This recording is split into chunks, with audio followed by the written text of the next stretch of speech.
برے کام کرنے کی صورت میں ایمان چلا جاتا ہے لیکن اسلام قائم رہتا ہے۔ حلال وہ ہے جسے اللہ نے حلال قرار دیا اور حرام وہ ہے جسے اللہ نے حرام قرار دیا۔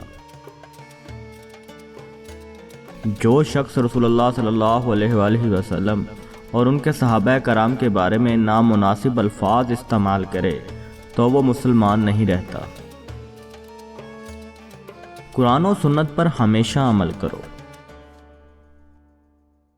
انسان کا ایمان کہنے اور کرنے سے پورا ہوتا ہے، اس میں کمی بھی ہو سکتی ہے اور زیادتی بھی۔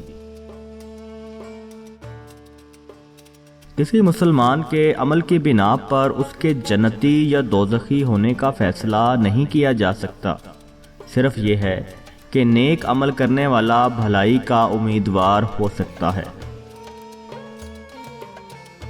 جو لوگ قرآن کو ہی کافی سمجھ لیتے ہیں اور سنت کی ضرورت محسوس نہیں کرتے، وہ راستے سے بھٹک جاتے ہیں۔